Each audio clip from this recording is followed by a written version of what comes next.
నేను పరిశుద్ధుడనై ఉన్నాను గనుక మీరును పరిశుద్ధులై ఉండుడి. యోహాను సువార్తలో కూడా 13వ అధ్యాయంలో అక్కడ కూడా మరొక వచనం చదువుకుందాం. యోహాను సువార్త 13వ అధ్యాయం 15వ వచనం. నేను మీకు చేసిన ప్రకారము మీరును చేయవలెను. ప్రార్థన చేద్దాం. మహోన్నతుడా, పరిశుద్ధుడా, మీ పాదములకు నమస్కరించి కృతజ్ఞతాస్తుతులు చెల్లిస్తున్నాం. ఈ నెలలో చివరి దినం, చివరి ప్రభువు దినం, మీ సన్నిధికి మమ్మల్ని అందరినీ తోడుకొని వచ్చి మీ సన్నిధిలో ఆనందముతో, సంతోషంతో మిమ్మల్ని ఆరాధించే ధన్యత మాకు దయచేసినందుకై స్తుతిస్తున్నాం. తిరుగని వాక్యమును మేము చదువుకొని ఉండగా చదవబడిన లేఖన భాగాన్ని మీరే దీవించండి. బలహీనతలలో ఉన్న మీ బిడ్డలను కూడా మీరు కనికరించి నెమ్మది దయచేయండి. నీ వాక్యమును మాకు నాయన క్షేమాభివృద్ధికరంగా ఆశీర్వదించుమని, మమ్మలను క్రమపరచండి, నీ వాక్యము ద్వారా సరిచేయండి, దిద్దండి, పురికొల్పండి, ఉజ్జీవమును దయచేయండి. లోపములను సరిచేసుకుంటూ నీ స్వరూప్యతలోనికి మేము మార్చబడటానికి మీ కృపను అనుగ్రహించి సహాయపడమని యేసు ప్రభువు నామమున ప్రార్థన చేయుచున్నాము తండ్రి, ఆమేన్. 2 వచనాలు మనం చదువుకున్నాం. పేతురు వ్రాసిన మొదటి పత్రికలో ఒక మాట చదివాం. 1వ అధ్యాయంలో అక్కడ నేను పరిశుద్ధుడనై ఉన్నాను గనక మీరును పరిశుద్ధులై ఉండుడి అని వ్రాయబడి ఉన్నది అని పేతురు అక్కడ వ్రాశాడు. అంటే దేవుడు చెప్పినటువంటి మాటను ఇక్కడ పేతురు మెన్షన్ చేశాడన్నమాట. ఈ మాట దేవుడు లేవియా కాండంలో చెప్పాడు. ఒక మాట చదువుదాం. లేవియా కాండం 19వ అధ్యాయం. దేవుడు చెప్పిన ఆ మాటని ఇక్కడ పేతురు కోట్ చేశాడన్నమాట. 19వ అధ్యాయంలో మొదటి 2 వచనాలు చదువుదాం. యెహోవా మోషేకి ఎలాగో సెలవిచ్చెను, ఇశ్రాయేలీల సర్వ సమాజముతో ఇట్లు చెప్పుము, మీరు పరిశుద్ధులై ఉండవలెను. దేవుని పిల్లలు ఎలా ఉండాలని దేవుడు కోరుతున్నాడు? మీరు పరిశుద్ధులుగా ఉండాలి అని చెబుతూ ఎందుకు ఉండాలో చెప్పాడు అక్కడే. మీ దేవుడనైన యెహోవా నగు నేను పరిశుద్ధుడను అయి ఉన్నాను. నేను పరిశుద్ధుడిని కదా, మరి నా పిల్లలు కూడా ఎలా ఉండాలి?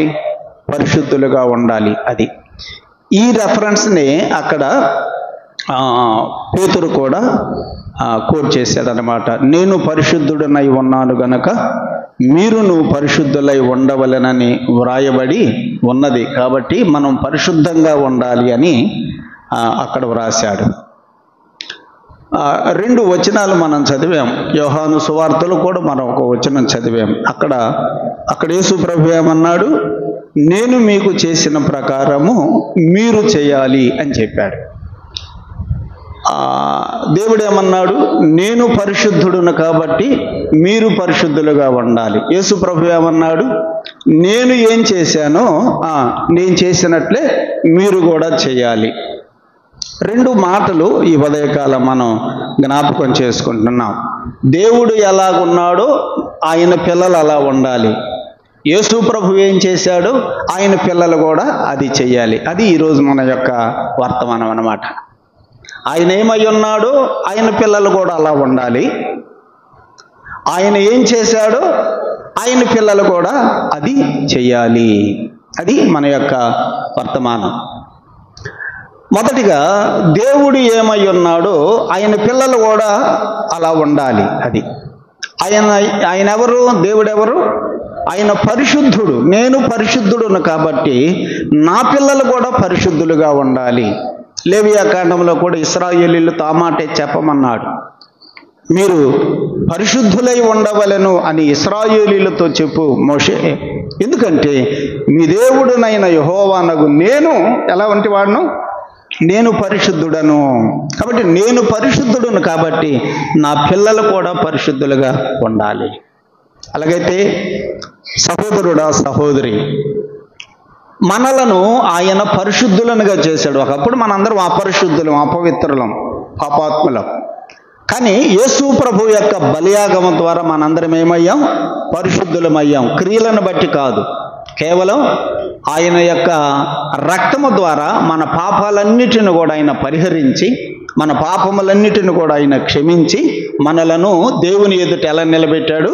పరిశుద్ధులుగా నిలబెట్టాడు. ఆయన రక్తంతో మనల్ని అన్ని కడిగి బాగా పవిత్రంగా చేసి, పరిశుద్ధంగా చేసి తీసుకుని వెళ్ళి తండ్రి దగ్గర నిలబెట్టాడు. ఇదిగో తండ్రి, వీడు ఒకప్పుడు పనికిమాలినోడు కదా, అంత పాపాత్ముడు కదా వీడి జీవితం, ఇదిగో ఇప్పుడు చూడు, నా రక్తం చేత కడిగి వీడిని పరిశుద్ధపరిచానని తండ్రి అయిన దేవుని ఎదుట మనల్ని ఏం చేశాడు? ఆయన నిలబెట్టాడు. ఆ మాట కొలసీలకు రాసిన పత్రికలో ఉంది, ఒకసారి చదువుదాం చూడండి. కొలసీలకు రాసిన పత్రిక మొదటి అధ్యాయములో 22వ వచనం చూడండి. ఇలా 21 కూడా, గతకాలమందు, అంటే ఒకప్పుడు మనం ఎలా ఉన్నామో చెబుతున్నాడు అక్కడ. దేవునికి దూరస్తులను మీ దుష్క్రియల వలన మీ మనసులో విరోధ భావము గలవారునై ఉండిన మిమ్మలను కూడా, ఇప్పుడు 22 చూడండి, తన సన్నిధిలో మనల్ని ఎలా నిలబెట్టాడు? పరిశుద్ధులుగాను, నిర్దోషులుగాను, నిరపరాధులుగాను నిలువబెట్టుటకు. ఆ మాట. అలాగైతే మనల్ని ఆయన సన్నిధిలో మనల్ని ఎలా నిలబెట్టాడట? యేసు ప్రభు పరిశుద్ధులుగా నిలబెట్టాడు, నిర్దోషులుగా నిలబెట్టాడు, నిరపరాధులుగా నిలబెట్టాడు. అలాగూ నిలబెట్టడానికి ఆయన ఏమయ్యాడట? ఆయన మాంసయుక్తమైన దేహమందు మరణము అనుభవించాడు అని రాశాడు. కాబట్టి యేసు ప్రభు యొక్క మరణము ద్వారా మనము దేవుని ఎదుట ఎలా నిలబెట్టబడ్డాం? పరిశుద్ధులుగా మనము నిలవబెట్టబడ్డాం. క్రియలను బట్టి కాదు, ఆయన రక్తము ద్వారా ఆయన మనల్ని పరిశుద్ధులుగా నిలబెట్టాడు. అయితే జీవితములో కూడా మనము దినదినం ఏం చేయాలిక? ఆయన మనకిచ్చిన పరిశుద్ధతను కాపాడుకుంటూ మనము పరిశుద్ధులంగా జీవించాలి. అది ఆయన ఒకసారి నిన్ను నన్ను పరిశుద్ధులుగా చేశాడు, తన రక్తము ద్వారా పాపాలన్నీ కడిగేశాడు. ఇక ఆ రోజు నుంచి మళ్ళీ మనం ఎలా బ్రతకాలిక? ఇక పరిశుద్ధులంగా మనం జీవించాలి. అది మన బాధ్యత, అది మన కర్తవ్యం. అందుకనే దేవుడు చెబుతున్నాడు, నేను పరిశుద్ధుడనై ఉన్న ప్రకారం మీరు కూడా పరిశుద్ధులుగా ఉండండి. మోషే ఇశ్రాయేలీలతో చెప్పు, ఇశ్రాయేలీలు పరిశుద్ధులుగా ఉండాలని చెప్పు, ఎందుకంటే వారి దేవుడునైనా యెహోవానైనా నేను పరిశుద్ధుడును కాబట్టి. అందుకని ఇశ్రాయేలీలు అపవిత్రంగా ఉండకూడదని దేవుడు చాలా నియమ నిబంధనలు వాళ్ళకి చెప్పాడు. వాళ్ళు ఎట్లాంటి ఆహారం తినాలో ఆహారం గురించి కూడా చెప్పాడు. ఈ ఆహారం తింటే మీరు పవిత్రంగా ఉంటారు, ఈ ఆహారం తింటే మీరు అపవిత్రులైపోతారు. ఆహార నియమాలు కూడా లేవియాకాండం 11వ అధ్యాయంలో చెప్పాడు. జబ్బులు వస్తే, రక్తస్రావం అయితే, చాలా విషయాలు, శారీరక సంబంధమైనటువంటి విషయాలను గురించి కూడా ఇలా గనక ఉంటే మీరు అపవిత్రులు అవుతారు. చచ్చిన జంతువు ఏదైనా గనక ఎక్కడైనా మీ ఇంట్లో దేని మీదైనా పడితే అది అపవిత్రం, దాన్ని వెంటనే మీరు కడగాలి. చాలా విషయాలు ఇశ్రాయేలీయులకి చెప్పాడు. ఎందుకంటే నా పిల్లలు మీరు ఎలా ఉండాలి? పరిశుద్ధంగా. అలాగైతే సహోదరుడు, సహోదరి, ఆయన పరిశుద్ధుడు కాబట్టి ఆయన పిల్లలమైన మనం కూడా పరిశుద్ధంగా ఉంటున్నామా?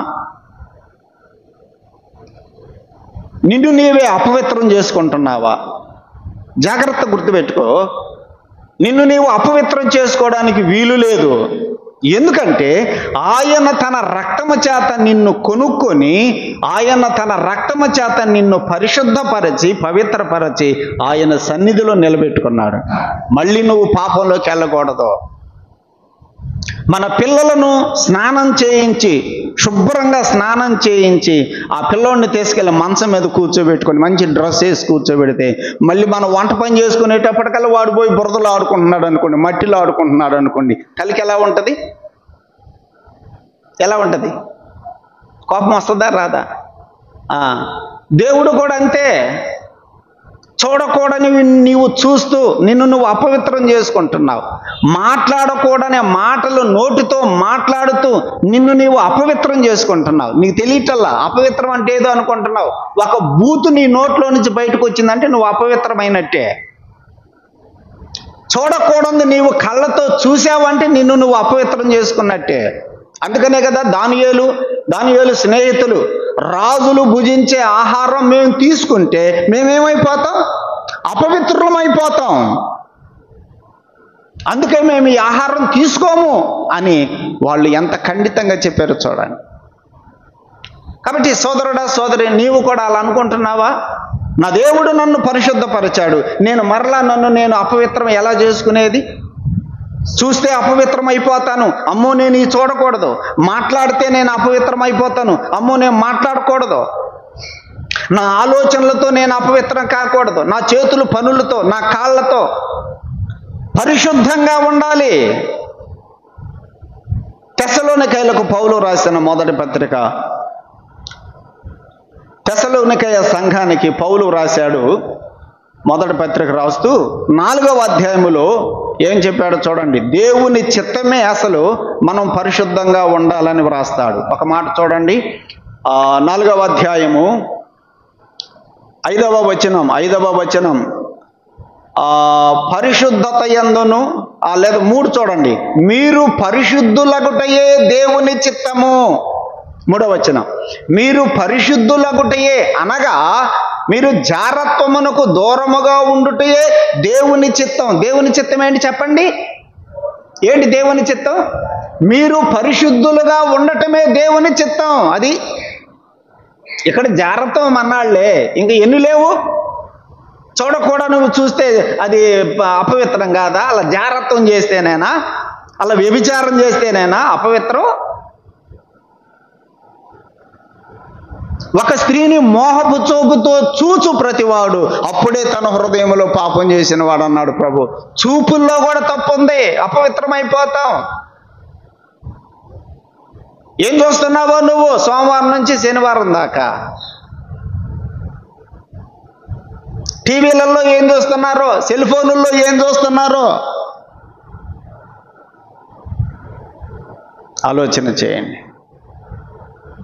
నీవు చూసే వాటి వల్ల కూడా నీవు అపవిత్రమైపోతావు. అపవిత్రం కాకూడదు. దేవుని చిత్తం ఏంటి మన పట్ల? పరిశుద్ధంగా ఉండాలి, పరిశుద్ధంగా ఉండాలి. ఇంకొక వచనం చూడండి, అదే 4వ అధ్యాయం, తెస్సలోనికైలకు రాసిన పత్రిక 4వ అధ్యాయం 7వ వచనం, పరిశుద్ధులగుటకే దేవుడు మనలను పిలిచెను. ఎందుకు పిలిచాడు నిన్ను లోకంలో నుంచి? ఎందుకు పిలిచాడు? నువ్వు పరిశుద్ధంగా ఉండటానికే పిలిచాడు. మళ్ళీ నువ్వు అపవిత్రంగా ఎట్లా జీవించగలుగుతున్నా? మరి అసలు నిన్ను పిలిచిందే పరిశుద్ధంగా నిన్ను ఉంచాలని పిలిస్తే మళ్ళీ నువ్వు అపవిత్రంగా ఎలా ఉండటానికి ఇష్టపడతాన్నా? ఆలోచన చేయండి. అందుకనే ఇట్లాంటి వాళ్ళను గురించి పేతురు తన పత్రికలో రాశాడు. చూడండి, ఒక మాట చదువుదాం. పేతురు రాసిన పత్రిక ఎట్లాంటి వాళ్ళ గురించి అంటే, తమ జీవితాలను తాము మరలా అపవిత్రం చేసుకుంటున్నారు. చూడకూడనివి చూస్తూ, మాట్లాడకూడని మాటలు మాట్లాడుతూ. 2వ పత్రిక, పేతురు రాసిన 2వ పత్రిక 2వ అధ్యాయం 22వ వచనం, 2:22, కుక్క తన వాంతికి తిరిగినట్టు. ఎవరితో పోల్చాడు? మళ్ళీ మనం పాపం వైపు వెళ్ళిపోతున్నాం. అన్ని వదిలిపెట్టి వచ్చావు కదా నువ్వు యేసు ప్రభు నమ్ముకునేటప్పుడు. సినిమాలు మానేసావు, సీరియళ్ళు మానేసావు, సిగరెట్లు మానేసావు, మందు మానేసావు, అపవిత్రమైన జీవితాలన్నీ మానేసావా? మానేయలేదా? యేసు ప్రభు నమ్ముకోవడానికి వచ్చినప్పుడు మానేసాం, మానుకోవడానికి ఇష్టపడ్డాం.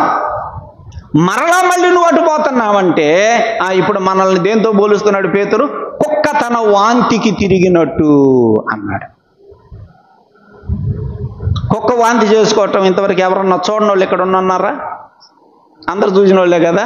వాంతి చేసుకుంటుంది, గడ్డి తిని ఆ వాంతి చేసుకుంటుంది. వాంతి చేసుకున్న దాన్ని మళ్ళీ ఏం చేస్తుంది కుక్క? మళ్ళీ తింటది. దానితో పోలుస్తున్నాడు. నీవు పాపాలన్నీ విడిచిపెట్టొచ్చావు కదా, అన్ని వదిలిపెట్టొచ్చావు కదా, సినిమాలన్నీ వదిలిపెట్టావు, సీరియళ్ళన్నీ వదిలిపెట్టావు, అన్ని వదిలిపెట్టేసావు. మళ్ళీ ఎటతో వస్తున్నా నువ్వు? కుక్క కుక్క తన వాంతికి తిరిగినట్టు మళ్ళీ నువ్వు ఎట తిరుగుతున్నా? మళ్ళీ ఏమన్నాడు అక్కడే చూడండి, కడుగబడిన పంది బురదలో దొర్లుటకు మళ్ళినట్టు. బురదలో ఉన్న పందిని తీసుకొచ్చి కడిగితే మళ్ళీ అది ఎక్కడికి పోతుంది? మళ్ళీ బురదలోకే. నువ్వు కూడా అట్లా ఉంటున్నావా? అలా ఉంటున్నావా అమ్మా? అలా ఉంటున్నావా? దేవుడు మనలను పరిశుద్ధులుగా ఉండటికే పిలిచెను, అపవిత్రులుగా ఉండటానికి కాదు. నీ పట్ల నా పట్ల దేవుని చిత్తం ఏంటంటే మనము పరిశుద్ధంగా ఉండాలని. మనము పరిశుద్ధంగా ఉండాలని దేవుడు మనలను పిలిచాడు. ఏం చూస్తున్నావో?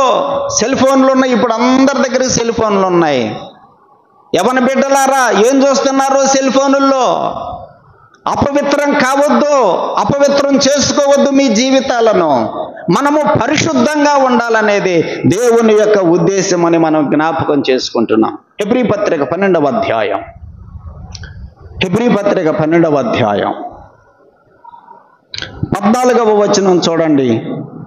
హెబ్రీ పత్రిక 12వ అధ్యాయం 14వ వచనంలో పౌలు రాస్తున్నాడు, అసలు పరిశుద్ధత అనేది నీలో లేకపోతే నువ్వు ప్రభువుని ఎట్లా చూస్తావు? చూడటానికైనా అసలు నీకు ఎట్లా అనుమతిస్తాడు? చూడండి అక్కడేమన్నాడు, 12:14, అందరితో సమాధానమును పరిశుద్ధతయు కలిగి ఉండుటకు ప్రయత్నించుడి, పరిశుద్ధత లేకుండా ఎవడు కూడా ప్రభువుని చూడడు. ప్రభువుని రేపు నువ్వు చూడాలంటే నీలో ఏముండాలి? ముందు ఫస్ట్ క్వాలిఫికేషన్ ఏంటిది చెప్పండి? పరిశుద్ధత. అది అసలు నీలో పరిశుద్ధత లేకపోతే ప్రభువుని ఎట్ట చూస్తా? పరిశుద్ధత లేకుండా ప్రభువుని ఎవడు చూడలేడు. పరిశుద్ధులంగా ఉందాం, పరిశుద్ధులంగా ఉందాం. ఆయన రక్తము ద్వారా నిన్ను నన్ను కడిగి పరిశుద్ధులనుగా చేశాడు. ఇక ఆయన ఇచ్చిన పరిశుద్ధతను రోజు మనం కాపాడుకుంటూ ఆ మురికి అంటుకోకుండా, ఈ మలినం అంటుకోకుండా దానియేలులాగా మన జీవితాన్ని జాగ్రత్తగా కాపాడుకోవాలి. ఇంకొక రెఫరెన్స్ ఈ సందర్భంలో చదువుదాం. కొరింథీయులకు రాసిన 2వ పత్రిక 7వ అధ్యాయం. కొరింథీయులకు పౌలు రాసిన 2వ పత్రిక 7వ అధ్యాయం చూడండి, మొదటి వచనం చదువుదాం. ప్రియులారా, మనకు ఈ వాగ్దానములు ఉన్నవి గనుక దేవుని భయముతో పరిశుద్ధతను సంపూర్తి చేసుకొనుచు అన్నాడు. మనము పరిశుద్ధులంగా ఉండటానికి ఎప్పుడు ప్రయత్నం చేస్తాం చెప్పండి? ఇక్కడే చెప్పాడు పౌలు, దేవుని భయముతో. దేవుని భయము గనుక నీలో ఉంటే నిన్ను నువ్వేం చేసుకోవు? అపవిత్రం చేసుకోవు. అక్కడే చెప్పాడు, దేవుని భయముతో పరిశుద్ధతను సంపూర్తి చేసుకొనుచు శరీరమునకును ఆత్మకును కలిగిన సమస్త కల్మషము నుండి మనలను పవిత్రులుగా చేసుకొందాము. రోజు అట్లా చేసుకుందాం. మన శరీరానికి కల్మషం, ఆత్మకు కల్మషం లేకుండా రోజు మనల్ని మనం పరిశుద్ధులంగా ఉంచుకుందాం. ఎలాగూ ఉంచుకోగలమంటే దేవునికి భయపడితే అని రాస్తున్నాడు. దేవుని భయముతో, ఆ దేవుని భయముతో పరిశుద్ధతను సంపూర్తి చేసుకో. కనుక ప్రియులారా, దేవుడు అంటున్నాడు, నేను ఎలాంటి వాడనో మీరు అలా ఉండాలి. నేను ఎలాంటి వాడను? నేను పరిశుద్ధుడును కాబట్టి మీరు కూడా ఎలా ఉండాలి? పరిశుద్ధులుగా ఉండాలి. ఆయన ఎలాంటి వాడు? ఇంకొక మాట మనం జ్ఞాపకం చేసుకుందాం. చూడండి, లూకాసు వార్త 6వ అధ్యాయం, లూకాసు వార్త 6వ అధ్యాయము 36వ వచనం చదువుకుందాం. లూకాసు వార్త 6వ అధ్యాయము 36వ వచనం. యేసు ప్రభు చెప్పాడు ఈ మాట, మీ తండ్రి కనికరము గలవాడై ఉన్నట్టు మీరును కనికరము గలవారై ఉండండి. నేను పరిశుద్ధుడును కాబట్టి పరిశుద్ధులుగా ఉండాలి. నేను కనికరము కలిగిన వాడును కాబట్టి మీరు కూడా ఎలా ఉండాలి? కనికరము కలిగిన వారుగా ఉండండి. మీ తండ్రి కనికరము గలవాడై ఉన్నట్టు మీరును కనికరము గలవారై ఉండుడి. రెండవ మాట జ్ఞాపకం చేసుకుంటున్నాం. ఆయన ఎలాంటి వాడు? ఆయన కనికరము గలవాడు. కాబట్టి మనలో కూడా ఏముండాలి? కనికరం ఉండాలి. మనలో కూడా కనికరం ఉండాలి. మత్తయి సువార్త 14వ అధ్యాయం, మత్తయి సువార్త 14వ అధ్యాయం 14వ వచనం కూడా 14వ వచనమే చూడండి. 14వ అధ్యాయం 14వ వచనం.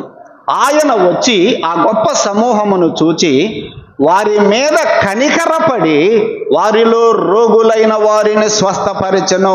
చాలా మంది రోగులను ఆయన స్వస్థపరిచాడు. కుష్ఠరోగులు వస్తే కుష్ఠరోగులను స్వస్థపరిచాడు. కళ్ళు లేనోళ్ళు వస్తే కళ్ళు లేనోళ్ళకి చూపు దయచేశాడు. కాళ్ళు లేకపోతే కాళ్ళు ఇచ్చి పంపించాడు. చేతులు సన్నగా ఉంటే ఓచ చెయ్యి ఉంటే బాగు చేసి పంపించాడు. జలోదర రోగం ఉంటే వాళ్ళు వస్తే వాళ్ళకు రోగాలను బాగు చేశాడు. దయ్యాలు పట్టిన వాళ్ళు వస్తే వాళ్ళు దయ్యాలను వదలగొట్టాడు. ఇవన్నీ కూడా యేసు ప్రభు ఈ స్వస్థతలన్నీ కూడా ఎందుకు చేశాడు? వాళ్ళ మీద ప్రభువుకి ఏముంది? కనికరం. ఆయన వారి మీద కనికరపడి వారిని స్వస్థపరిచెను. యేసు ప్రభు స్వస్థపరిచాడంటే కారణం ఆయనలో ఏముంది కాబట్టి? కనికరం ఉంది. ఆయన కనికరం గలవాడు. మత్తయి సువార్త 15వ అధ్యాయం 32వ వచనం కూడా చూడండి. మత్తయి సువార్త 15వ అధ్యాయం 32వ వచనం. యేసు తన శిష్యులను పిలిచి, ఈ జనులు నేటికి 3 దినముల నుండి నా యొద్ద ఉన్నారు, వారికి తినడానికి ఏమీ లేదు గనుక నేను వారి మీద కనికరపడుచున్నాను. చూసారా ఎవరి మీద కనికర పడుతున్నాడు ప్రభు? ఆహారం లేదు పాపం, వాళ్ళకి తినటానికి ఆహారం లేదు. 3 రోజుల నుంచి పాపం వాళ్ళు ప్రభు దగ్గరే కూర్చున్నారు. వాళ్ళు తెచ్చుకున్న ఆహార పదార్థాలు అయిపోయినాయి. ఇప్పుడు ప్రభువు ఆహారము లేనటువంటి వారి మీద, ప్రజల మీద కనికర పడుతున్నాడు. కనికరపడి తర్వాత ఏం చేశాడు? వాళ్ళని రొట్టెలు ఇచ్చి చేపలు ఇచ్చి వాళ్ళని ఆహారం పెట్టాడు కదా. యేసు ప్రభువులో కనికరము ఉన్నది. ఆయన కనికరము గలవాడు కాబట్టి ఆయన పిల్లల్లో కూడా ఉండవలసిన లక్షణం ఏంటిదంటే కనికరం. కనికరపడ్డాడు కాబట్టి స్వస్థతలు చేశాడు.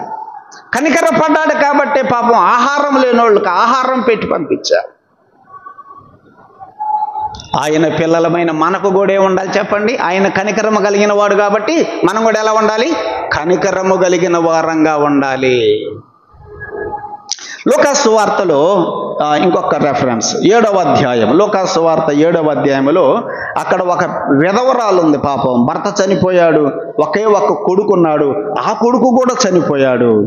ఇక సమాధి చేయడానికి వెళతంటే పాపం ఆమె ఎంత విలపిస్తుందో. అప్పుడు యేసు ప్రభువు ఆమెను చూచాడు. 7వ అధ్యాయం 13వ వచనం. ప్రభువు ఆమెను చూచి ఆమె యందు కనికరపడి, భర్త లేడు పాపం, కుమారుడు లేడు, కనికరపడ్డాడు. ఆహారం లేని వాళ్ళ మీద కనికరపడ్డాడు. రోగాలు ఉన్న వాళ్ళ మీద కనికరపడ్డాడు. నేను కనికరము గలవాడనై ఉన్నట్టుగా మీరు కూడా ఎలా ఉండాలి? కనికరం. అమ్మా కనికరం ఉందా నీకు? సోదరుడా కనికరం ఉందా నీకు? పాపం వాళ్ళు ఎంత ఇబ్బంది పడుతున్నారు, నువ్వు ఎప్పుడన్నా ఆలోచన చేసావా? కనికరపడి ఏం చేస్తున్నావు? మనకు వాళ్ళ మీద కనికరం పుట్టుకొస్తే వారికి మనం ఆదుకోవటం, సహాయం చేయగలం. అది మీ తండ్రి కనికరము గలవాడై ఉన్నట్టుగా మీరును కనికరము గలవారై ఉండండి. మీ తండ్రి పరిశుద్ధుడై ఉన్నట్టుగా మీరు కూడా పరిశుద్ధులుగా ఉండండి. ఉందా కనికరం? కనికరం చూపినప్పుడు ప్రభువుకి కనికరం ఉంది కాబట్టి బాగు చేశాడు. కనికరం ఉంది కాబట్టి ఆహారం పెట్టాడు. కనికరం ఉంది కాబట్టి బ్రతికించాడు. కనికరం ఉన్నదా నీలో? కనికరం. నేను, నా భార్య, నా భర్త, నా పిల్లలు అంటే మేము బాగుంటే చాలు అనుకుంటావా? అలా అనుకోకూడదు.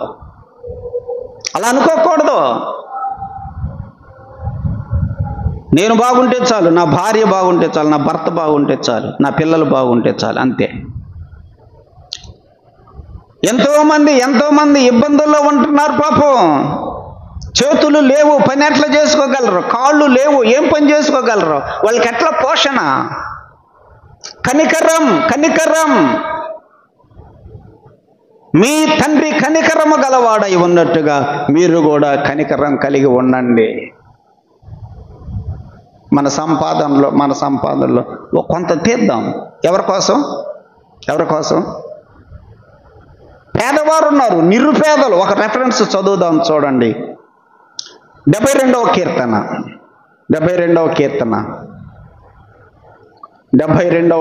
13వ చరణం.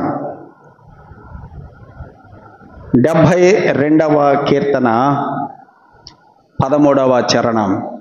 నిరుపేదల యందును బేదల యందును అతడు కనికరించును. ఎవరిని కనికరిస్తాడు?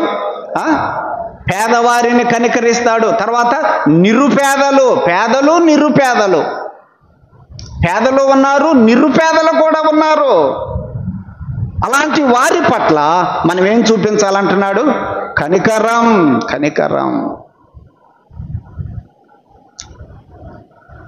సోదరుడా, సోదరి, ఆలోచన చేయి. సంఘంలో కూడా, మన సంఘంలో కూడా ఎవరైనా పేదరికంలో ఉంటే కనికరపడి ఏదో కొంచెం సహాయం, కనికరపడేటువంటి మనస్సు మనం కలిగి ఉండాలని ప్రభువు చెబుతున్నాడు. ఎందుకంటే ఆయన కనికరం కలిగిన వాడు కాబట్టి. సామెతల గ్రంథం 14వ అధ్యాయం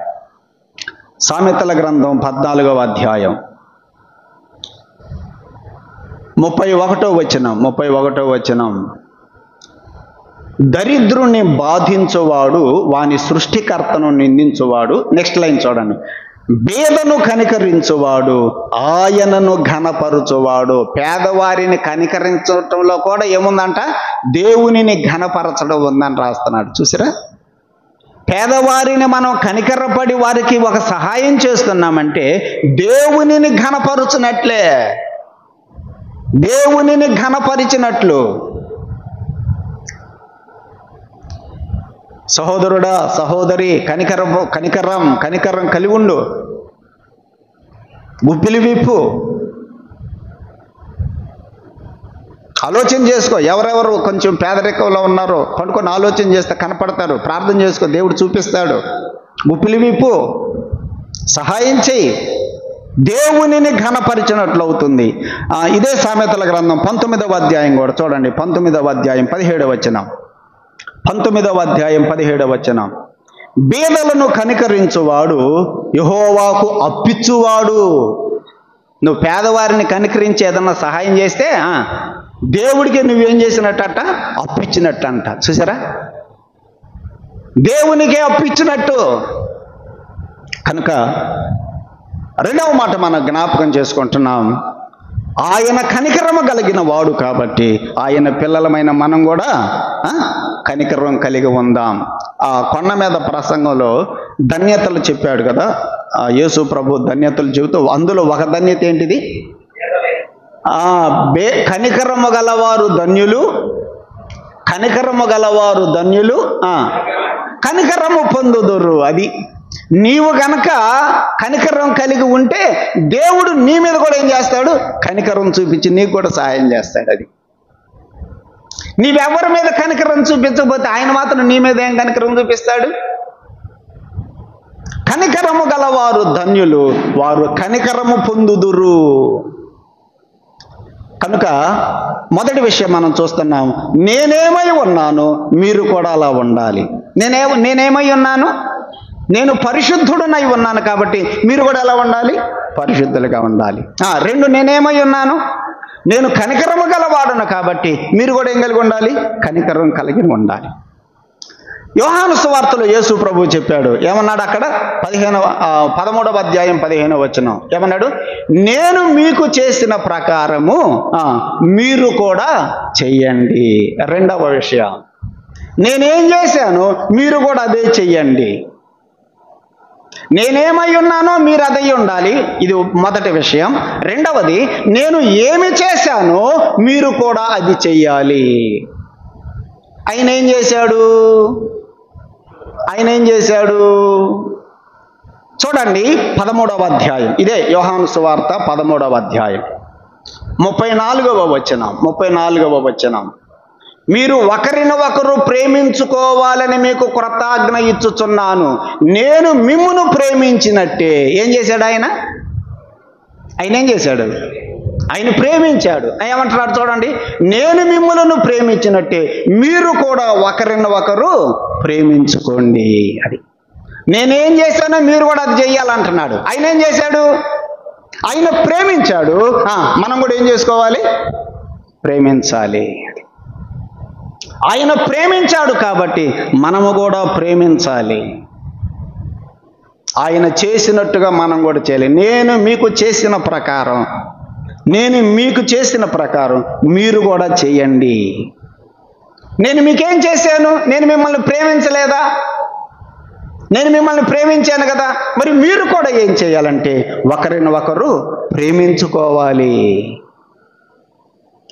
ఆయన చేసినట్టుగా మనం కూడా చేయాలి. ప్రేమించగలుగుతున్నామా? ప్రేమకు బదులుగా ద్వేషిస్తున్నామా? ఆయన నిన్ను ద్వేషించాడా? ప్రేమించాడా? నిన్నేం చేశాడు ఆయన? నీకే తెలుసుగా. ప్రేమించాడు బట్టే మనం ఎక్కడ కూర్చున్నాం హాయిగా కదా, రక్షించబడి. లేకపోతే నరకంలో ఉండేవాళ్ళం. ఆయన ప్రేమించాడు. మరి నీవు కూడా ఏం చేయాలి? నీ తోటి వారిని ప్రేమించాలి. అమ్మా, ప్రేమిస్తున్నావా? సోదరుడా, ప్రేమిస్తున్నావా? యోహాను తన మొదటి పత్రికలో కొన్ని మాటలు వ్రాశాడు. అవి త్వరగా జ్ఞాపకం చేసుకుందాం. 2వ అధ్యాయం చూడండి. మొదటి పత్రిక 2వ అధ్యాయం. ప్రేమ లేని వారు ఎలాంటి వారు తన పత్రికలో వ్రాశాడు. కొన్ని మాటలు జ్ఞాపకం చేసుకుందాం. 2వ అధ్యాయం చూడండి. 2వ అధ్యాయం 9వ వచనం. యోహాను వ్రాసిన మొదటి పత్రిక 2:9.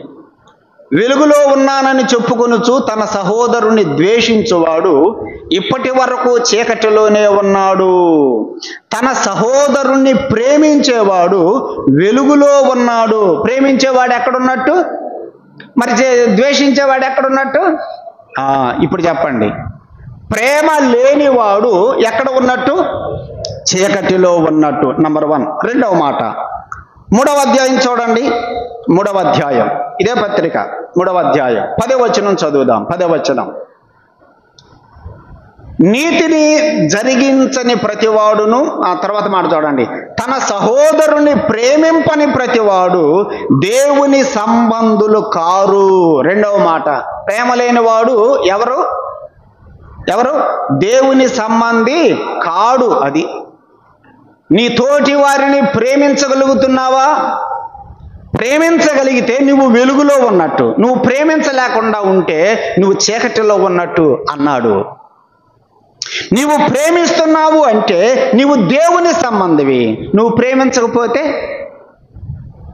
అపవాది సంబంధివి. ఉందా నీలో ప్రేమ? ప్రేమిస్తున్నావా? నీ తోటి వారిని, నీ తోటి సహోదరులను ప్రేమిస్తున్నావా? నీ తోటి సోదరీలను ప్రేమిస్తున్నావా? మనసులో ద్వేషం ఉందా? ఇంకా పగలున్నాయా? అమ్మా సోదరుడా, ఆలోచన చేయి. నీలో ప్రేమ గనక లేకపోతే నువ్వు ఇంకా చీకటిలోనే ఉన్నావు. నీలో ప్రేమ లేకపోతే నువ్వు ఇంకా అపవాది సంబంధిగానే ఉన్నావు. 3వ మాట చూడండి. 3వ మాట 4వ అధ్యాయం 20వ వచనం. 4వ అధ్యాయం 20వ వచనం యోహాను పత్రికలోనే.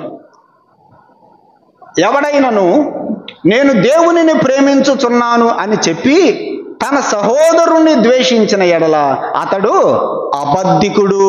3వ మాట ఏంటి చెప్పండి? ప్రేమ లేనివాడు ఎవరు? అబద్ధికుడు. ప్రేమ లేనివాడు చీకటిలో ఉన్నాడు. ప్రేమ లేనివాడు అపవాది సంబంధి. ప్రేమ లేనివాడు అబద్ధికుడు. సత్యవంతుడు కాదు, అబద్ధికుడు. 4వ మాట చూడండి. 3వ అధ్యాయం 14వ వచనం. 3వ అధ్యాయం 14వ వచనం. మనము సహోదరులను ప్రేమించుచున్నాము గనుక మరణములో నుండి జీవములోనికి దాటి ఉన్నామని ఎరుగుదాం. ప్రేమ లేనివాడు మరణములో నిలిచి ఉన్నాడు. ప్రేమ లేనివాడు ఎక్కడున్నట్టు? మరణము. ప్రేమ ఉన్నవాడు మరణములో నుండి జీవములోనికి దాటి ఉన్నాడు. ప్రేమిస్తున్నావా? ప్రేమిస్తున్నావా? ప్రేమిస్తున్నావా? ద్వేషిస్తున్నావా? ఆలోచన చెయ్యి. ఇంకా ఇంకా అల్లదే మనసులో పెట్టుకొని ఇంకా ద్వేషిస్తున్నావా? ఇంకా అల్లది ఎల్లది అల్లది అంటే ఎల్లది 15 సంవత్సరాల క్రితంది, 15 రోజుల క్రితంది కాదు. ఎప్పుడుది? ఇంకా 15 సంవత్సరాల క్రితం ఇంకా మనసులో పెట్టుకొని ద్వేషిస్తున్నావా? తీసేయి. ప్రభువు నిన్ను ప్రేమించలేదా? నిన్ను ప్రేమించాడు కదా, నువ్వు కూడా ప్రేమించు. నీవెలా ఉంటే ప్రేమించాడో నీకు తెలీదా? నీవు ఎలాంటి స్థితిలో ఉంటే నిన్ను ప్రభు ప్రేమించాడో నీకు తెలీదా? నీవు కూడా ప్రేమించు. ప్రభు ప్రేమించమన్నాడు. నేను నిన్ను ప్రేమించినట్టుగా నువ్వు కూడా ప్రేమించాలి. నేను మీకు చేసిన దానిని మీరు కూడా చెయ్యండి. ప్రేమిద్దాం, ప్రేమించుదాం. ప్రేమించకపోతే అబద్ధికులం, ప్రేమించకపోతే అపవాది సంబంధులం, ప్రేమించకపోతే చీకటిలో ఉన్నావు, ప్రేమించకపోతే నువ్వు చచ్చినట్టే, మరణములో ఉన్నావు. ప్రేమించాలి. యేసు ప్రభు చెప్పాడు, నేను మిమ్ములను ప్రేమించినట్టే మీరు కూడా ఒకరిని ఒకరు ప్రేమించుకోండి. ఆయన ఏం చేశాడు చెప్పండి? నేను చేసినట్టే మీరు చేయండి అన్నాడు కదా. ఏం చేశాడు ఆయన? ఆయన ప్రేమించాడు, మనం కూడా ప్రేమించుదాం. ఇంకొకటి చూద్దాం ఆయన ఏం చేశాడో చూడండి. ఎఫెసీ పత్రిక 4వ అధ్యాయం, ఎఫెసీ పత్రిక 4వ అధ్యాయం 32వ వచనం. ఎఫెసీ పత్రిక 4వ అధ్యాయము 32వ వచనం చూడండి. ఆయన ఏం చేశాడు అక్కడ? పౌలు రాస్తున్నాడు, ఒకని ఎడల ఒకడు దయగలిగి కరుణా హృదయులై క్రీస్తునందు దేవుడు మిమ్ములను క్షమించిన ప్రకారం ఏం చేశాడు ఆయన మనల్ని? ఇప్పుడు చెప్పండి, నేను చేసినట్టు మీరు కూడా చేయండి అన్నాడుగా. ఏం చేశాడు ఆయన? క్షమించాడు. ఆయన మనకి క్షమాపణ ఇచ్చాడు కాబట్టి మనం కూడా ఏం చేయాలట? అక్కడే చెప్పాడు, ఒకరిని ఒకరు మీరు క్షమించుకోండి. నేను మిమ్మల్ని క్షమించాను కదా. దేవుడు మిమ్మల్ని క్షమించిన ప్రకారం మీరును ఒకరిని ఒకరు క్షమించుకోండి. కొలసీలకు రాసిన పత్రిక 3:13లో కూడా, కొలసీలకు రాసిన పత్రిక 3వ అధ్యాయము 13వ వచనం. ఎవడైనను తనకు హాని చేసినవు అని అనుకునిన ఎడల ఒకరిని ఒకడు సహించుకుంటూ ఒకరిని ఒకడు క్షమించుకోండి. ప్రభువు మిమ్మును క్షమించిన లాగున మీరును క్షమించుడి. ప్రభు మిమ్మల్ని ఏం చేశాడు? క్షమించాడు కదా. మరి మీరు కూడా ఎందుకు క్షమించుకోకూడదు? ప్రభు నిన్ను క్షమించిన సంగతి నీకు తెలుసా తెలీదా? తెలుసు కదా. నీవు కూడా క్షమించు. నా ప్రభువు నన్ను ప్రేమించాడు, నేను కూడా ప్రేమిస్తా. నా ప్రభువు నన్ను క్షమించాడు, నేను కూడా క్షమిస్తా. ఆయన నన్ను క్షమించకపోతే నేను ఎక్కడుండేవాడిని?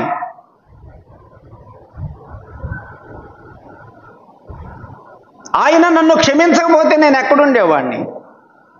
అనుకో ఒకసారి. దేవుడు నిన్ను క్షమించాడు కాబట్టే మరణానికి అప్పగించకుండా ఆయన నిన్ను రక్షించి ఆయన సంఘములో నిన్ను చేర్చాడు. అలాగే నేను చేసిన ప్రకారం మీరు కూడా చెయ్యాలి అని ప్రభువు చెబుతున్నాడు. ఆయన క్షమించాడు కాబట్టి మనము కూడా క్షమించుకోవాలి.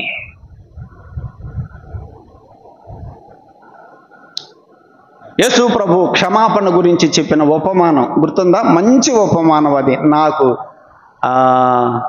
ఆ ఉపమానం హత్తుకుపోయే ఉపమానం చెప్పాడు. గుర్తుందా మీకు అందరికీ? చాలాసార్లు మనం కూడా జ్ఞాపకం చేసుకున్నాం. మత్తయి సువార్త 18వ అధ్యాయం, మత్తయి సువార్త 18వ అధ్యాయం. పేతురు వచ్చి అడుగుతున్నాడు, నా సహోదరుడు నా ఎడల తప్పు చేస్తే నేను ఎన్నిసార్లు క్షమించాలి? 7 సార్లు క్షమిస్తే చాలా? నో నో నో పేతురు, 7 సార్లు కాదు. ఎంతకాలం క్షమించాలి నువ్వు? 70 ఏళ్ల మారులు మట్టుకు. 70 ఏళ్ళు. నరుని ఆయుష్కాలం ఎంత? 70 ఏళ్ళు. అంటే దాని అర్థమైంది, నరుని ఆయుష్కాలం అంతా కూడా నువ్వేం చేస్తూ ఉండాల్సిందే? క్షమిస్తూ ఉండాల్సిందే. యేసు ప్రభు ఎంత చక్కని ఉపమానం ఎక్కడ చెప్పాడో చూడండి. క్షమాపణ గురించి ఉపమానం చెప్పాడు. ఒకడు 10,000 తలాంతులు అప్పుంటే కదా, వాడిని ఏం చేశాడట? క్షమించాడు. ఆ క్షమించబడిన వాడు వాడికి ఇంకొకడు అప్పున్నాడు, 100 దేనారాలు. దానికి మనం గనక మన కరెన్సీలో గనక మార్చుకుంటే 3,60,00,000. 10,000 తలాంతులు అంటే ఎంత? 3,60,00,000. 3,60,00,000 క్షమించబడితే వాడికి ఎవడప్పున్నాడు? 50 రూపాయలు అప్పున్నాడు. 100 దేనారాలు అంటే ఎంత? 50 రూపాయలు. ఆ 50 రూపాయలు అప్పున్నవాడు పోయి గొంతు పట్టుకుంటాడు, ఈడు పోయి.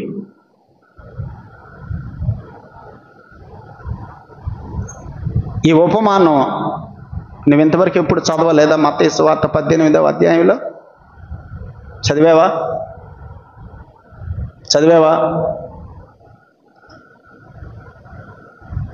చదివినప్పుడు మనలో ఏం రావాలి? మనకేమి నేర్పడానికి ప్రభు ఈ ఉపమానం చెప్పాడు? క్షమించటం నేర్పటానికే ఈ ఉపమానం ప్రభు చెప్పాడు. ఎన్నిసార్లు మనం చదివి ఉంటాం, ఇంకా మనలో ఆ క్షమించే మనసు మనలో రాకపోతే ఎట్లా? నేను మిమ్మల్ని క్షమించిన ప్రకారం మీరు కూడా ఒకరిని ఒకరు క్షమించుకోండి, నేను మీకు చేసినట్టే మీరు కూడా మీ ఎదుటి వారికి చెయ్యండి అని ప్రభువు నేర్పుతున్నాడు.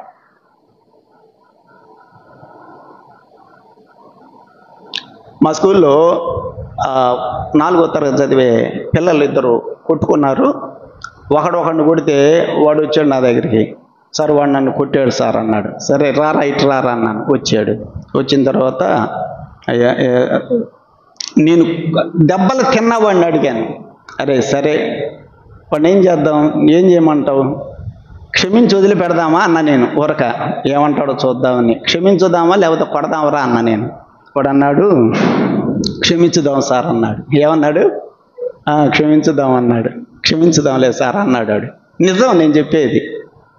అన్న తర్వాత సరే రే వాడు చూడు నిన్ను క్షమిస్తున్నాడు, థ్యాంక్స్ చెప్పరా, వాడికి సారీ చెప్పరని వాడి చేత సారీ చెప్పించి థ్యాంక్స్ చెప్పించి ఇద్దరు చేతులు పట్టించి పంపించా. క్షమించబడ్డాడే. ఒక పావు గంట తర్వాత, నిజంగా జరిగింది ఇది చెబుతున్నా నేను, ఒక పావు గంట తర్వాత వీడు ఇంకొకరిని కొట్టాడు. వీడు ఇంకొకరిని కొడితే మళ్ళీ వాళ్ళిద్దరు వచ్చారు. వచ్చిన తర్వాత ఆ క్షమించబడ్డవాడు వాడిని కొట్టాడు. నేను ఈయన కావాలని అడిగాను.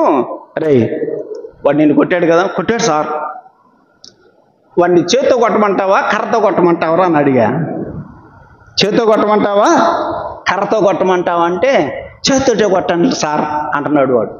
వాడు అంతకుముందు ఏమయ్యాడు? వాడు క్షమించబడ్డాడు. నిజంగా నేను జరిగింది, మా స్కూల్లో జరిగింది. నాకు అప్పుడు మత్తయి సువార్త 18వ అధ్యాయం జ్ఞాపకానికి వచ్చింది.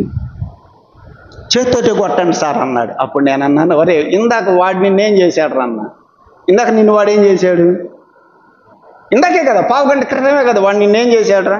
క్షమించాడు సార్. మరి నువ్వు ఎందుకు వాడిని క్షమించలేకపోయావురా? కర్రతో వద్దు చేత్తో కొట్టమని ఎట్ట అంటున్నావరా అంటే ముసిముసిగా నవ్వుకుంటున్నాడు వాడు. చెప్పాను నేను, వాడు నిన్ను ఇందాక క్షమించాడు కదా, నువ్వు కూడా ఏం చేయాలరా? వాడిని క్షమించాలి కదా. క్షమించకుండా చేత్తో కొట్టని చెబుతా ఉంటారా? మరి ఇందాక నేను కూడా నిన్ను చేత్తో కొడితే అని మళ్ళీ వాళ్ళిద్దరిని సమాధానపరిచి మళ్ళీ కూర్చోబెట్టా. నిజం. నాకు అప్పుడు ఇది ఉపమానం గుర్తొచ్చి మన సంగతి కూడా మనకి జ్ఞాపకానికి వచ్చింది. అరే మనం కూడా ఇలాగే ఉన్నాం కదా, ఈ పిల్లల్లాగానే. యేసు ప్రభువు చేత క్షమాపణ పొందినటువంటి మనం మన తోటి వారిని మనం ఏం చేయలేకపోతున్నాం? క్షమించలేకపోతున్నామే. ఈ పిల్లోళ్ళలాగానే నేను కూడా ఉన్నాను కదా. నేను మిమ్మలను క్షమించిన ప్రకారం మీరు కూడా ఒకరిని ఒకరు క్షమించుకోండి. ఆ పిల్లోడు మనకు భోజనాలు అప్పుడప్పుడు వస్తాడు ఇక్కడికి. వాడు ఇందాక చెప్పానే చేతు కొట్టండి సార్ అన్నాడు. వాడు వస్తాడు ఇక్కడికి భోజనాలకి. ప్రియులారా, మనము ఒకరిని ఒకరు క్షమించుకోవాలి. ప్రభు మనతో చెప్పింది అది. క్షమిస్తున్నావా? యేసు ప్రభు మత్తయి సువార్త 6వ అధ్యాయంలో ఏమన్నాడు చూడండి, ఒక మాట చదువుదాం. 14వ వచనం. మత్తయి సువార్త 6వ అధ్యాయము 14వ వచనం. మత్తయి సువార్త 6:14లో మనుషుల అపరాధములను మీరు క్షమించిన ఎడల మీ పరలోకపు తండ్రియు మీ అపరాధములను క్షమించును. మీరు మనుషుల అపరాధములను క్షమింపకపోయిన ఎడల మీ తండ్రియు మీ అపరాధములను క్షమించడు. మీరు క్షమిస్తే ఆయన కూడా మిమ్మల్ని ఏం చేస్తాడు? క్షమిస్తాడు. మీరు క్షమించకపోతే ఆయన కూడా మిమ్మల్ని క్షమించడు. రేపు రాబోయే రోజులు మనం ఏ తప్పు చేయమా? అప్పుడు తప్పు చేసిన తర్వాత సారీ ప్రభు అని మనం ప్రభు దగ్గరికి వెళ్తే ఏంద్ర నువ్వు సారీ చెప్పేదే, నువ్వు క్షమించకపోతే నిన్ను ఇప్పుడు నేను ఎట్ట క్షమిస్తాను అంటాడు ప్రభు. అందుకనే ప్రభు అన్నాడు, మీరు క్షమించండి, నేను కూడా మిమ్మల్ని క్షమిస్తా.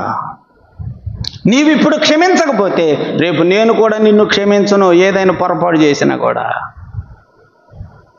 సోదరుడా, నేను మీకు ఏమి చేసితనో మీరు కూడా అదే చెయ్యండి అని ప్రభు చెబుతున్నాడు. పౌలు కూడా మరొక చక్కని మాట రాశాడు, చదువుదాం. కొరింథీయులకు రాసిన రెండవ పత్రిక, రెండవ అధ్యాయం, రెండవ పత్రిక 2వ అధ్యాయం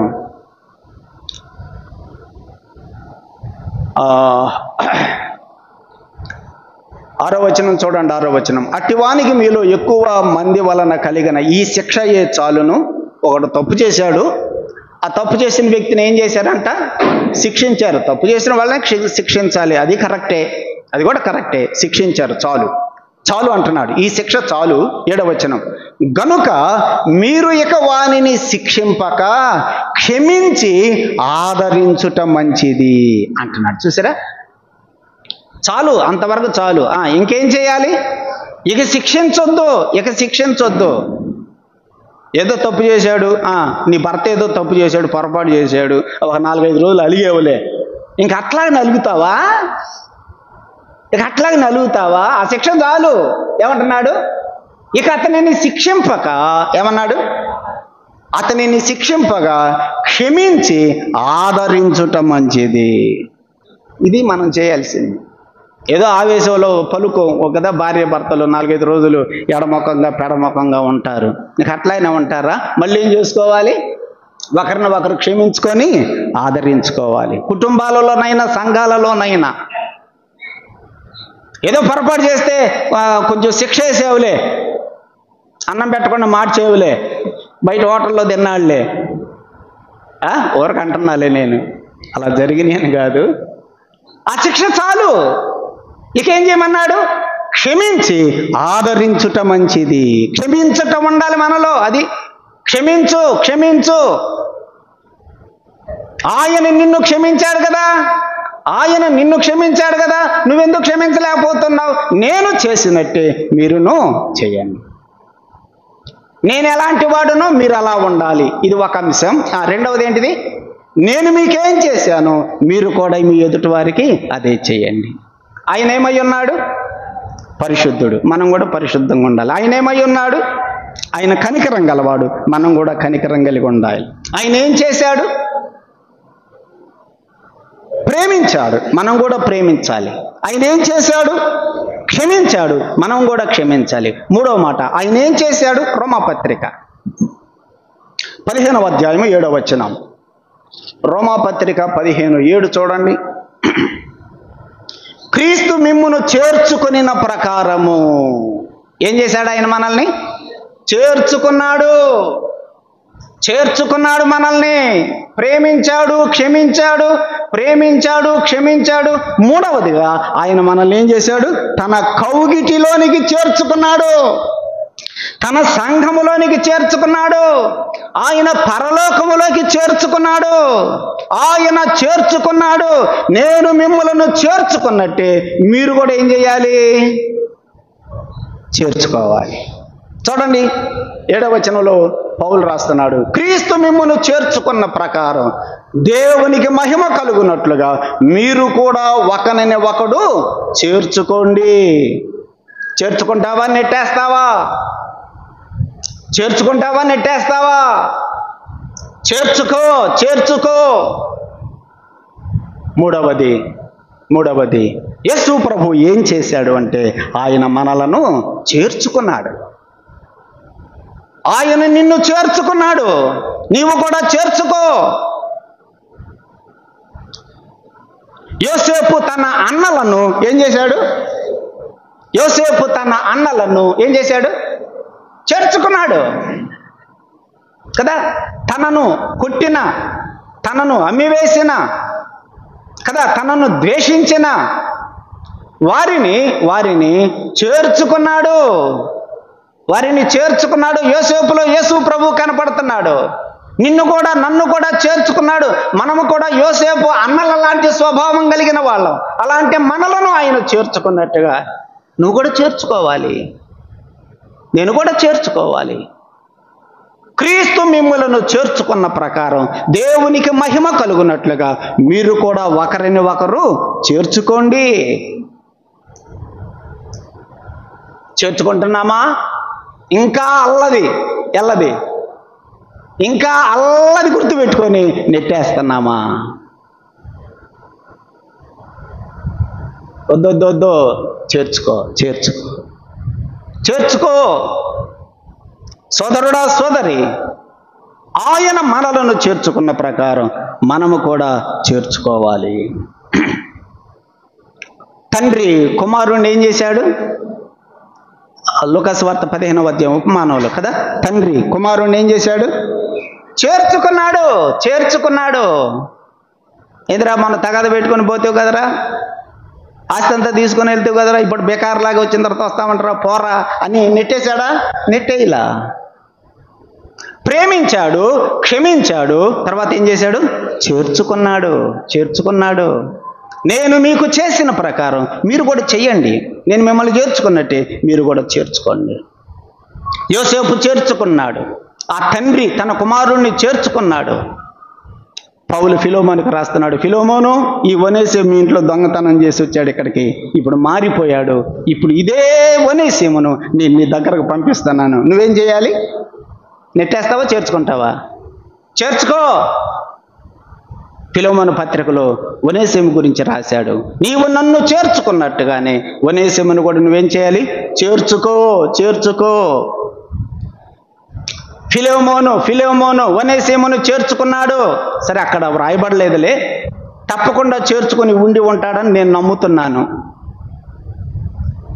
ఒనేసిమును చేర్చుకున్నాడు. తన ఇంటిలో దొంగతనం చేసిన ఒనేసిమును కదా, ఇల్లు వదిలిపెట్టి పారిపోయినటువంటి ఒనేసిమును, తనకు నష్టము చేసిన ఒనేసిమును చేర్చుకున్నాడు. దావీదుని సౌలు తరుముతుంటే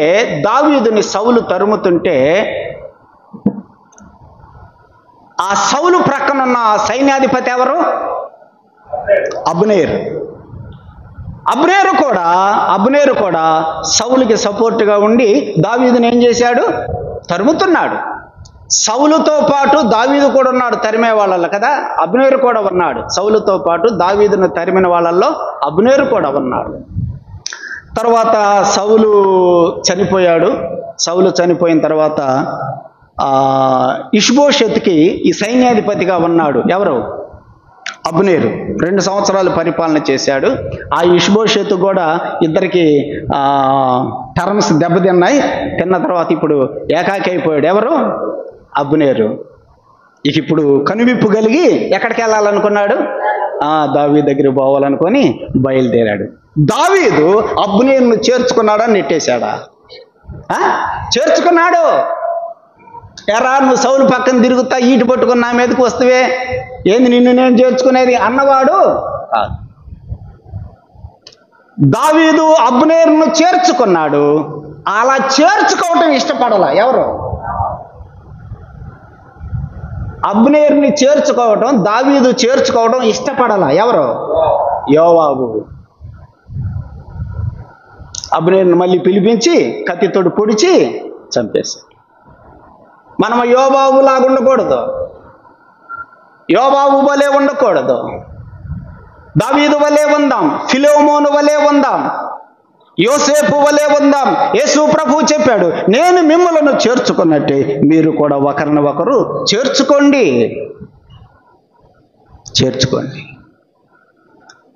నేను పరిశుద్ధుడనై ఉన్న ప్రకారం మీరు పరిశుద్ధులుగా ఉండండి. నేను కనికరము గలవాడనై ఉన్నట్టు మీరు కూడా కనికరం కలిగిన వారుగా ఉండండి. నేనేమి చేశాను మీరు కూడా అదే చేయండి. నేనేమి చేశాను? ప్రేమించండి. నేను క్షమించండి. నేను మిమ్మల్ని చేర్చుకున్నాను, మీరు కూడా చేర్చుకోండి. ఉందామా అలాగూ? ప్రార్థన చేద్దాం. పరిశుద్ధుడు అయిన మా ప్రియ తండ్రి, విన్న మాటలు వృధా కాకుండా నీవేమై ఉన్నావో, నీవు ఎలాంటి వాడవో మేము కూడా అలా ఉండాలని, నీవు మా విషయంలో ఏం చేసావో మేము కూడా ఎదుటి వారి విషయంలో అది చెయ్యాలి అని నీవు కోరుతూ ఉండగా, నీ బిడ్డలమైన మేము కూడా అలాగ ఉండడానికి మీ ఆత్మ సహాయం ఇచ్చి మమ్మల్ని నడిపించుమని ప్రభువైన యేసుక్రీస్తు నామము పేరట స్తోత్రములు సమర్పించి వినయంగా వేడుకొనుచున్నాము తండ్రి. ఆమేన్. కూడిక ముగించబడింది. అందరికీ వందనాలు. సెలవు తీసుకుందాం.